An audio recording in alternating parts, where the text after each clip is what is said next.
नमस्कार, हर खबर देख रहे हैं आप। मैं हूं आपके साथ सृष्टि शुक्ला। बात करेंगे 2 गज की दूरी, मास्क है जरूरी की। हरियाणा में इन दिनों कोरोना फिर से रफ्तार पकड़ते हुए नजर आ रहा है। जो लोगों को टेंशन है, एक बार फिर से ये कोरोना बढ़ रहा है। दरअसल हरियाणा में पिछले 24 घंटे में कोरोना के 505 केस मिल चुके हैं। आपको बताते चले, पिछले 4 दिनों से सैंपलिंग भी कम हो रही है, जिसके चलते कोरोना संक्रमित मरीज कम मिल रहे हैं। 3 मई को 13,022 सैंपल लिए गए, जिसमें से 505 लोग कोरोना संक्रमित पाए गए हैं, जबकि 2 मई को केवल 7,997 सैंपल लिए गए थे, जिसमें से 439 कोरोना केस सामने आए थे। फिलहाल अभी मौजूदा हालात में हरियाणा में एक्टिव कोरोना मरीजों का जो आंकड़ा है वो 2,571 तक पहुंच गया है। एक बार फिर से कोरोना का हॉट स्पॉट केंद्र गुरुग्राम बन चुका है, फरीदाबाद बना हुआ है। एक बार फिर से सबसे ज्यादा मरीज, यानी कि हम ये कहें कि गुरुग्राम में कोरोना का विस्फोट लगातार हो रहा है। 384 मामले सिर्फ और सिर्फ गुरुग्राम से सामने आ चुके हैं। फरीदाबाद की अगर बात करते हैं तो फरीदाबाद में 96 मामले सामने आए। प्रदेश में जो कोरोना का रिकवरी रेट है वो 98.67% पहुंच गया है।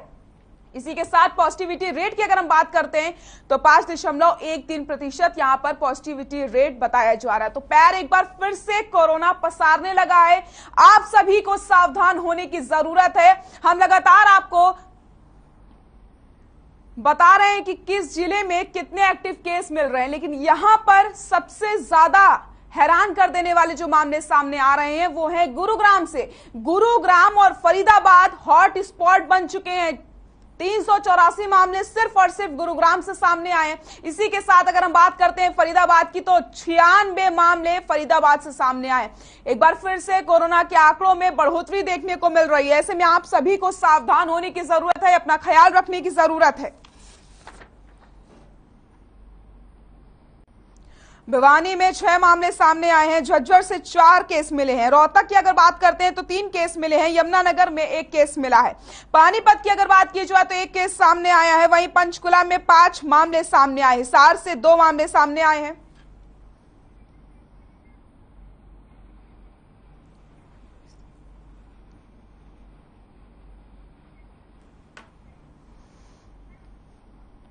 तो आपको बताते चले, 3 मई को 13,022 सैंपल लिए गए, जिसमें 505 संक्रमित मिले। 2 मई को 7,997 सैंपल लिए गए, जिसमें 439 संक्रमित मिले हैं। इसी के साथ अगर हम बात करते हैं 1 मई की तो 11,639 सैंपल लिए गए थे, जिसमें 479 संक्रमित मिले थे। अगर हम बात करते हैं 30 अप्रैल की तो 14,121 सैंपल लिए गए, जिसमें 490 संक्रमित मिले। 29 अप्रैल को 16,436 सैंपल लिए गए, जिसमें 624 संक्रमित मिले। 28 अप्रैल को 15,714 सैंपल लिए गए, 580 संक्रमित इसमें सामने आए। अगर बात करें 27 अप्रैल की तो 16,390 सैंपल लिए गए, जिसमें 535 संक्रमित मिले हैं। तो प्रदेश में तेजी से पैर पसार रहा है कोरोना।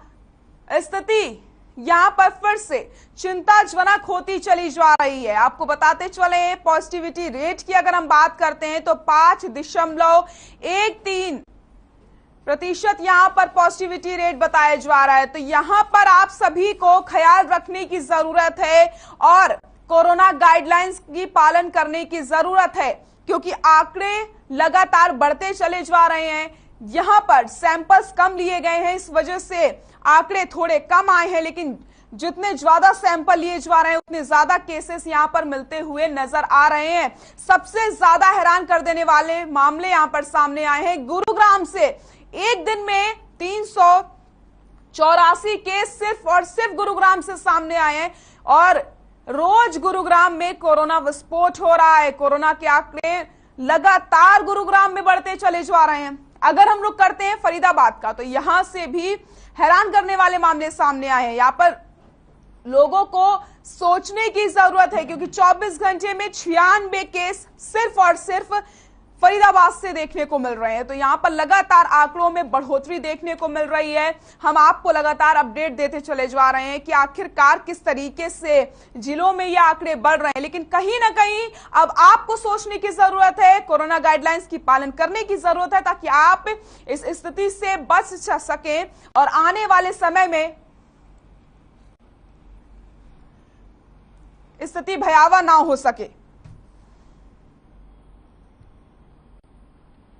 तो प्रदेश में तेजी से पैर पसार रहा है कोरोना। 24 घंटे में 505 नए कोरोना मरीज मिले हैं।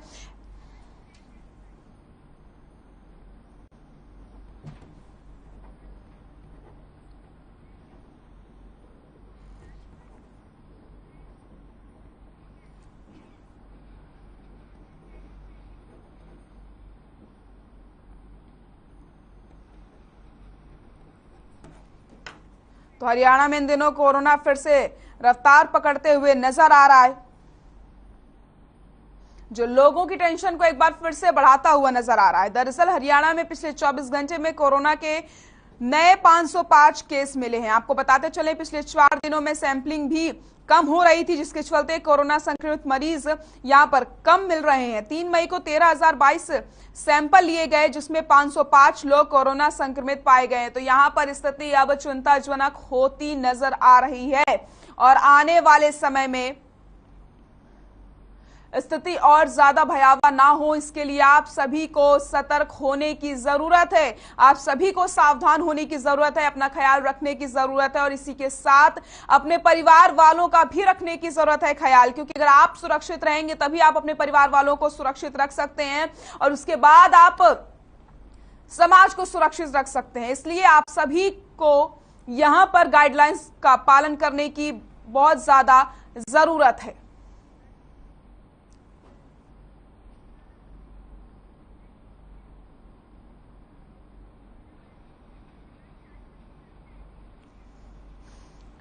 तो हरियाणा में कोरोना के आंकड़े लगातार बढ़ते चले जा रहे हैं और इसी खबर पर ज्यादा जानकारी के लिए हमारे सहयोगी लाजपत हमारे साथ जुड़ गए हैं सोनीपत से। लाजपत, आपका रुख करूंगी, लगातार यहां पर आंकड़े बढ़ते चले जा रहे हैं, कोरोना के स्थिति भयावह होती चली जा रही है। जी बिल्कुल सृष्टि, आपको बता दूं कि जैसे जैसे कोरोना अपने पैर पसार रहा है वैसे वैसे लोगों के लिए आफत बन रहा है और आफत जो समय है वो लोग समझ नहीं पा रहे, लोग लापरवाह हैं। और आपको बता दूं कि स्वास्थ्य विभाग की टीम जो है वो अपनी जान पर खेलकर लोगों की जान बचाती है। जैसे आपको बता दें कि 3 बार जो देश को लॉकडाउन करना पड़ा और हालात जो गंभीर बने, लोगों की लापरवाही थी और फिर से वो लापरवाही दिखाई दे रही है। दिल्ली एनसीआर के नजदीक जिला सोनीपत और यूपी के नजदीक, अगर जिला सोनीपत की बात करें तो हालात इतने गंभीर बनेंगे कि क्योंकि सोनीपत का ऐसा जो शहर है जो पूरा भारत बसता है, पूरा भारत, यहाँ पर जो अनेक राज्य के लोग जो है रोजी रोटी के लिए आए हैं, लेकिन वो लोग लापरवाह हैं। आपको बता दें दूसरे देशों से बच्चे यहाँ पर शिक्षा प्राप्त करके आए हैं। अगर हालात यहाँ पर सोनीपत में बिगड़े तो हालात गंभीर बनेंगे देश के, और हालात इतने गंभीर बनेंगे कि जो पिछले हालात हैं अगर उनके अतीत में जाए तो एक समय सृष्टि आपको याद होगा कि ऑक्सीजन की कमी आई थी, लोगों की काफी बड़ी लापरवाही रही थी। अब फिर कोरोना बढ़ रहा है और लगातार मौसम जैसे करवट बदल रहा है, लगातार जैसे टेम्परेचर बढ़ रहा है वैसे वैसे लोगों की तबीयत खराब होगी, क्योंकि ठंडी चीजों का इस्तेमाल करते हैं। और जब बारिश होगी तो कोरोना जैसी महामारी और भी हावी होगी, क्योंकि डेंगू, मलेरिया, अनेक चेचक की जैसी बीमारियां जो वो भी चपेट में आएंगी। और खासकर सबसे बड़ी समस्या उन लोगों के लिए है जो पहले से ही मरीज हैं, अस्थमे के हैं, एलर्जी के हैं, काफी मरीज ऐसे हैं जो कि ओपीडी में रहते हैं। डॉक्टर इस बात को ज्यादा बेहतर बता पाएंगे, क्योंकि लगातार जैसे मरीज बढ़ेंगे वैसे वैसे काफी बड़ी कोरोना योद्धाओं के सामने काफी बड़ी चुनौती रहेगी। सबसे बड़ी चुनौती जो है वो स्वास्थ्य विभाग की टीम के सामने चुनौती रहेगी, फिर पुलिस प्रशासन के सामने चुनौती रहेगी। बिल्कुल, एक हालात हमने ऐसे भी देखे हैं सृष्टि, जो कि जिला सोनीपत की बात करें तो केएमपी, केजीपी और हरियाणा का और दिल्ली, यहाँ पर तीनों स्टेट जुड़ती हैं और यहाँ पर इतनी बुरे हालात बने थे। जब पहला लॉकडाउन लगा था तो लोगों ने फिर भी संयम खो दिया था, अपने घर पर नहीं रुक पाए थे। हमारी यही हर खबर हरियाणा की टीम की तरफ से अपील है शासन और प्रशासन से। शासन और प्रशासन पहले बैठे और जनता को समझाएं, तभी लॉकडाउन की स्थिति बनेगी।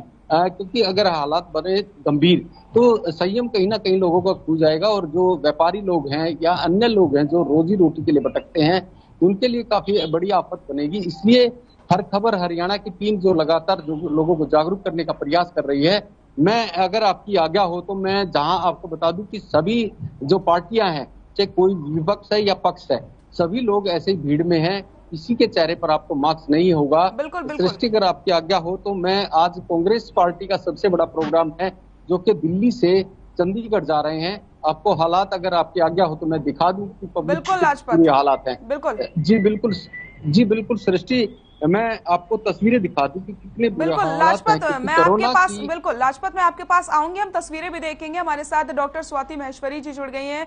मैम बहुत बहुत स्वागत है आपका हर खबर पर। स्वाति जी, जिस तरीके से हम लगातार देख रहे हैं कि कोरोना के आंकड़ों में बढ़ोतरी यहाँ पर देखने को मिल रही है, एक बार फिर से स्थिति चिंताजनक होती चली जा रही है, क्या कहेंगे आप?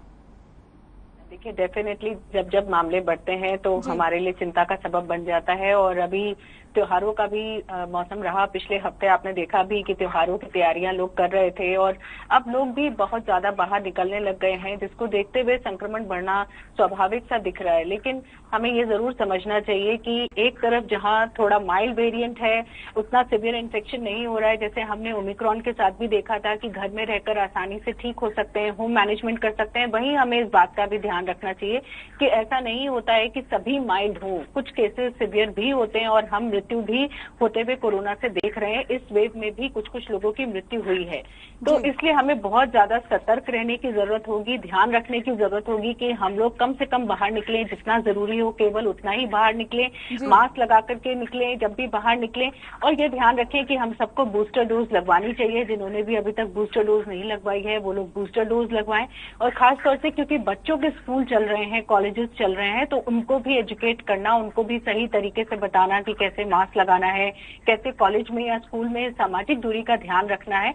और स्कूल के प्रशासन को भी बहुत जरूरी हो जाता है कि वो इन सभी गाइडलाइंस को सही तरीके से फॉलो करें, उनके टीचर्स भी वैक्सीनेटेड हो, स्टाफ वैक्सीनेटेड हो। ये सभी चीजों का हमें ध्यान रखना जरूरी है ताकि हम लोग लॉकडाउन की स्थिति में नहीं जाएं। और जो अभी फिलहाल की स्थिति हम देख रहे हैं कि संक्रमण बढ़ रहा है, ये धीरे धीरे बस यहीं तक रह करके कम हो जाए। ये हम सबके अपने हाथ में ही है। अगर हम लोग प्रयास करेंगे तो हम लोग इसको यहीं रोक सकते हैं। और जो चौथी लहर की हम बात कर रहे हैं वो नहीं आएगी अगर केवल सब लोग साथ दें। और सरकार भी लगातार यही प्रयास कर रही है कि वैक्सीनेशन की गति को और ज्यादा बढ़ाया जाए। और जरूरी नहीं है तो इस तरह की जो पाबंदियां हमने पहले लगाई थी वो ना लगाई जाए। तो ये लोगों से अपेक्षा की जा रही है कि पाबंदियां अगर हम नहीं लगा रहे हैं तो कम से कम आप जो है अपना आचरण सही रखेंगे और जो जरूरी जगह है बस वहीं जाएंगे। तो बस इतना सा प्रयास करना है। अगर हम करें तो मुझे लगता है कि हम लोग अब दोबारा किसी लहर में नहीं फंसेंगे और ये छोटे छोटे जो सर्जेस हैं वो कुछ शहरों तक होकर के ही सीमित रह जाएंगे। बिल्कुल स्वाति जी, मैं आपके पास आऊंगी और जानकारी हम आपसे लेंगे। लाजपत, आपका मैं रुख करूंगी। ये वही समय है जब हम दूसरी लहर से लड़ रहे थे और आप देख रहे थे किस तरीके से मरीजों को परेशानी हो रही थी, हॉस्पिटल्स में मरीजों की लाइन लगी हुई थी और बहुत ज्यादा स्थिति भयावह हो चुकी थी। ये वही समय था और आज एक बार फिर से यहाँ पर आंकड़े बढ़ते हुए नजर आ रहे हैं। चौथी लहर आने वाली है, लोगों का यह कहना है। लेकिन प्रशासन की तरफ से अगर हम बात करते हैं तो प्रशासन पूरी तरीके से सतर्क हो चुका है। चालान काटे जा रहे हैं लोगों की जो मास्क नहीं लगा रहे हैं। लेकिन यहाँ पर लोगों की बहुत बड़ी जिम्मेदारी होती है कि वो अपनी जिम्मेदारी को समझे, क्योंकि अगर यहाँ पर लोगों ने अपनी जिम्मेदारी राजपथ नहीं समझी तो आने वाले समय में हमारे पास सिर्फ और सिर्फ एक विकल्प बचता है, वो होता है लॉकडाउन का।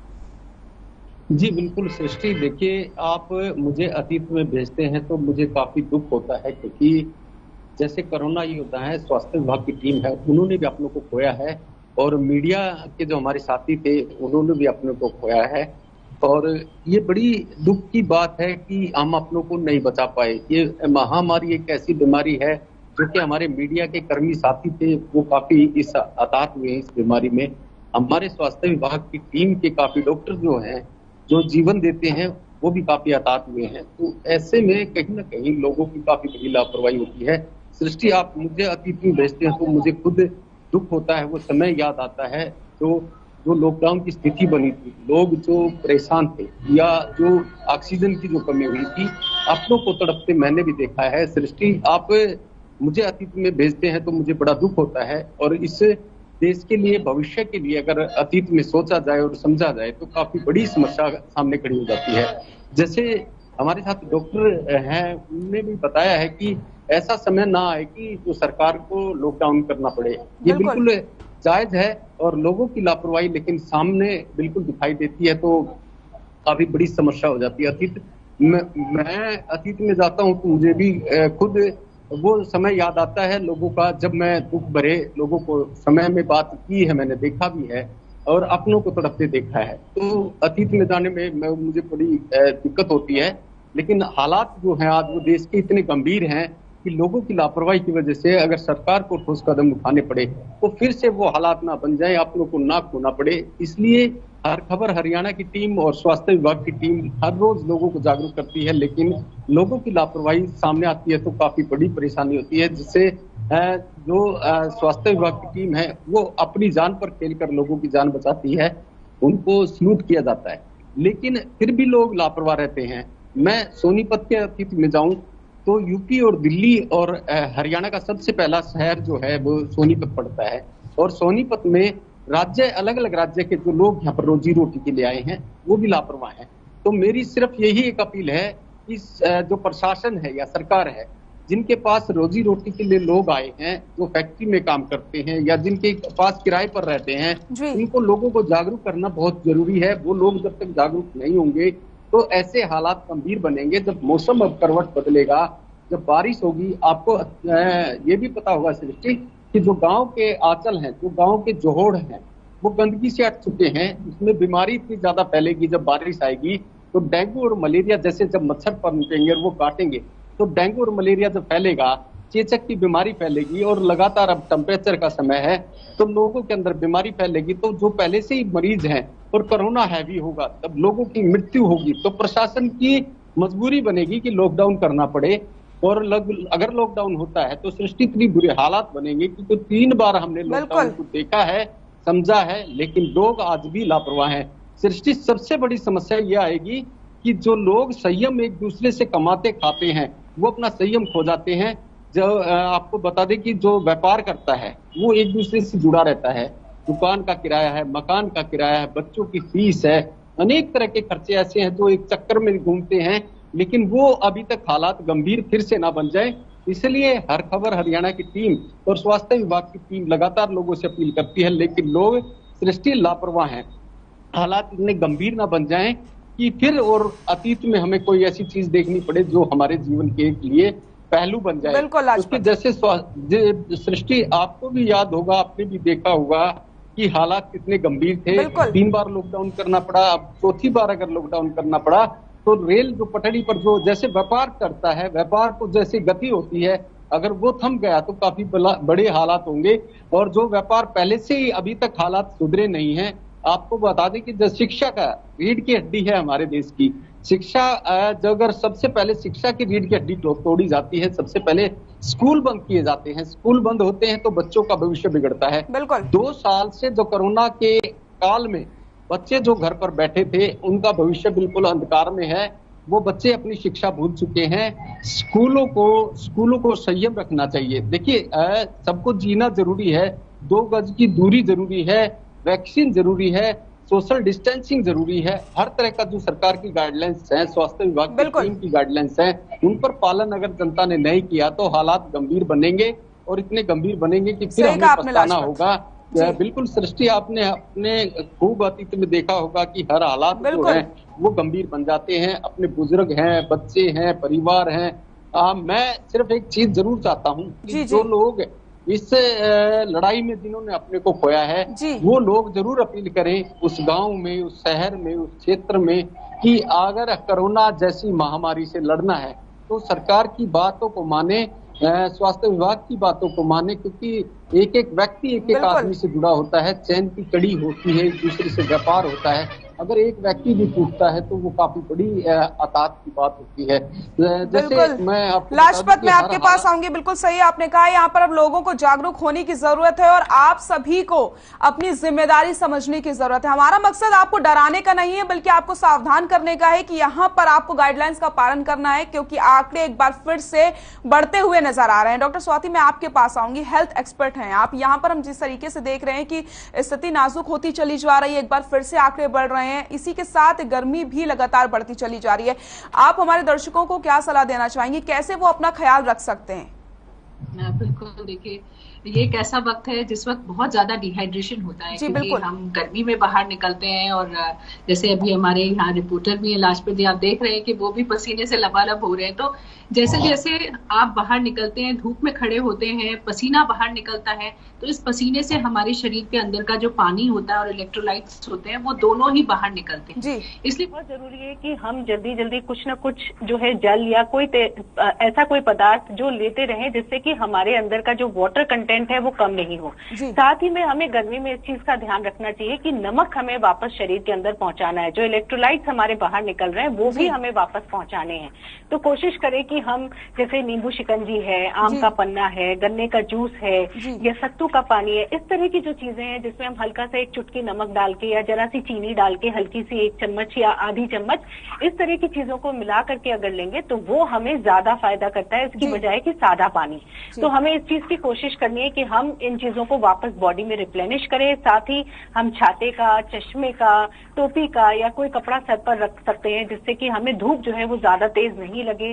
कुछ लोग मैंने देखा है कि गीला कपड़ा करके गर्दन पे रखकर चलते हैं, वो भी बहुत अच्छा तरीका है जिससे कि आप अपने शरीर को ठंडा रख सकते हैं। साथ ही हमें सनस्क्रीन लगा करके बाहर निकलना चाहिए ताकि हमारी त्वचा खराब नहीं हो। हल्के रंग के कपड़े हमें पहनने चाहिए, गाढ़े रंग के कपड़ों से ज्यादा गर्मी लगती है। पूरे बदन हमें ढकना चाहिए, कोशिश करना चाहिए कि हम पूरी बाजुओं के कपड़े पहने ताकि जो धूप का जो असर हमारी त्वचा पर है वो ज्यादा नहीं पड़े। तो हमें ये कोशिश करनी चाहिए कि हम ज्यादा से ज्यादा धूप से बचें। और जो ऐसा वक्त होता है जिस वक्त धूप अपनी बिल्कुल सीमा पर होती है, जिसे हम 11 बजे से 3 बजे तक का टाइम बोलते हैं, इस वक्त हमें कोशिश करनी चाहिए कि हम कम से कम बाहर निकलें, जब जरूरी है तभी बाहर निकलें। या हम जो भी एक्सरसाइज वगैरह करते हैं वो इस वक्त हमें बिल्कुल नहीं करनी चाहिए। हमें ठंडे मौसम, जब ठंडा होता है वक्त, सुबह के वक्त या रात शाम के वक्त, उस टाइम हमें एक्सरसाइज या जॉगिंग या वॉकिंग या रनिंग जो भी हम करते हैं उसका जो समय का चयन है वो हमें समझदारी से करना चाहिए। अगर हम इस वक्त करेंगे, धूप में करेंगे, तो वो हमारे लिए काफी नुकसानदेह होता है। और साथ ही अगर किसी को ऐसा लग रहा है कि धूप में है और अब घबराहट महसूस हो रही है, चक्कर जैसा आ रहा है या समझ नहीं आ रहा है, कंफ्यूजन लग रहा है या धड़कन बहुत ज्यादा बढ़ गई है या हेडेक हो रहा है, तो हमें तुरंत किसी छायादार जगह पर बैठना चाहिए, अच्छी मात्रा में पानी पीना चाहिए, बर्फ का सेवन कर सकते हैं, ऐसे में बर्फ चेहरे पर लगा सकते हैं। तो ये चीजें जो होती हैं हमें तुरंत रिलीफ देती हैं, हमें इमीडिएट रिलीफ मिलता है। तो ये चीजें अगर हम करें तो ये हमारे लिए अच्छा है। और ये मौसम भी ऐसा है कि जिसमें जो फल आते हैं वो बहुत रसीले फल होते हैं। अगर आप बात करें तरबूज, खरबूजा, संतरे, ये सब चीजें हमको आसानी से इस वक्त मिल जाते हैं। इन चीजों का सेवन हमें बढ़ा लेना चाहिए क्योंकि ये स्वाभाविक तौर से भी पानी शरीर में पहुंचाते हैं। तो कोशिश करें कि हम इस तरह के फल और सब्जी का सेवन करें जिनमें ज्यादा पानी होता है। बिल्कुल। तो जिस तरीके से डॉक्टर स्वाति ने बताया कि आप कैसा अपना ख्याल रख सकते हैं, और बड़ी बात यह है कि इस बढ़ती हुई गर्मी में आपको अपने शरीर में पानी की कमी नहीं होने देनी है, इसलिए लगातार आप पानी का सेवन करते रहिए और शिकंजी भी आप पी सकते हैं ताकि आप आने वाले समय में स्थिति से बच सकें और लड़ाई लड़ सकें इस बढ़ती हुई गर्मी में। डॉक्टर स्वाति, मैं आपसे एक और सवाल करना चाहूंगी। इस ऐसे में बच्चे स्कूल जा रहे हैं और सबसे ज्यादा पेरेंट्स को अपने बच्चों की चिंता हो जाती है क्योंकि एक तरफ गर्मी, दूसरी तरफ कोरोना का खतरा यहाँ पर बना हुआ, तो बच्चों का ख्याल कैसे रख सकते हैं? बिल्कुल, देखिए बच्चों के साथ भी हमें खास तौर से इस बात का ध्यान रखना होगा कि बच्चे पानी को लेकर के ज्यादा लापरवाह होते हैं क्योंकि वो अपनी पढ़ाई में बिजी हो जाते हैं, खेल कूद में बिजी हो जाते हैं। तो बच्चे जो है पानी जल्दी जल्दी नहीं पीते हैं और कई बार हमने देखा भी है कि स्कूल में बच्चों को चक्कर आ जाता है या बच्चों को अजीब से उल्टियां होनी शुरू हो जाती हैं, सर दर्द शुरू हो जाता है। ये सब पानी की कमी से ही होता है। तो हमें बच्चों को ये समझाना चाहिए कि थोड़ी थोड़ी देर में आप जो पानी लेकर के जा रहे हैं उसको पीते रहिए। अगर खत्म हो जाए तो स्कूल में रिफिल करिए। और टीचर्स जो हैं उनको भी मेरे ख्याल से बच्चों को ये बार बार रिमाइंड करना चाहिए। आप क्लास के बीच में कोई 10 मिनट्स के बाद या 15 मिनट के बाद एक छोटा सा ब्रेक केवल पानी पीने के लिए रख सकते हैं या ताकि बच्चों को जितना हम प्रोत्साहित करेंगे बच्चे उतना ज्यादा इस चीज का सेवन करेंगे। और खास तौर से हम ध्यान रखें कि जो भी पी क्लासेस होती हैं, स्पोर्ट्स एक्टिविटीज होती हैं, वो सब स्कूल में जल्दी हो। जो शुरू के 1-2 पीरियड्स होते हैं जब ज्यादा गर्मी नहीं होती है उस वक्त ही हम ज्यादातर इन एक्टिविटीज को करें, दिन में हम ये एक्टिविटीज नहीं करें। और बच्चों को जो रिसेस पीरियड होता है उसमें भी हमें छायादार जगह में रहने के लिए प्रोत्साहित करना चाहिए। धूप में बच्चे नहीं खेलें, इस चीज का हमें ध्यान रखना होगा। तब अगर और साथ ही हम ये कोशिश करें कि बच्चों को भी वही हम फल, सब्जियां, इन चीजों का ज्यादा सेवन कराएं ताकि बच्चों के अंदर भी स्वाभाविक तौर से डिहाइड्रेशन नहीं हो। और बच्चों को भी हम टोपी लगा करके भेजें ताकि बच्चों को धूप तेज नहीं लगे और उन्हें भी सनस्क्रीन लगा करके ही हम बाहर भेजें, ताकि बच्चे भी, उनकी त्वचा जो होती है वो ज्यादा सॉफ्ट होती है और जल्दी जल जाती है इस तेज धूप से, तो उसको प्रोटेक्ट करने के लिए हमें उन्हें भी सनस्क्रीन लगाना चाहिए। और शाम को भी जब बच्चे आए तो हमें देखना चाहिए कि जिस वक्त तेज धूप होती है या कहीं धूप का एरिया है तो वहां बच्चे नहीं खेले, छायादार जगह में खेले। और बस बच्चों को आप प्रोत्साहित करते रहिए कि अच्छी अच्छी जो चीजें हैं, उन तरल पदार्थ हैं, उनको वो जल्दी जल्दी लेते रहें ताकि उनको डिहाइड्रेशन नहीं हो। बिल्कुल स्वाति जी, बहुत बहुत शुक्रिया आपका हमारे दर्शकों को इतनी अच्छी बात बताने के लिए और किस तरीके से वो अपना ख्याल रख सकते हैं वो भी आपने बताया। राजपत, आपका भी बहुत बहुत शुक्रिया हमें जानकारी देने के लिए। तो हम बात कर रहे थे 2 गज की दूरी और मास्क है जरूरी की। जी हाँ, इस समय ये दौर चल रहा है, ऐसे में आपको 2 गज की दूरी का ख्याल रखना है, मास्क का इस्तेमाल करना है, क्योंकि कोरोना एक बार फिर से पैर पसार रहा है। ऐसे में आप सभी को सावधान होने की जरूरत है और हर खबर भी आपसे यही अपील कर रहा है कि आप मास्क का इस्तेमाल करें, कोरोना गाइडलाइंस का पालन करें। फिलहाल इस कार्यक्रम में बस इतना ही। नमस्कार।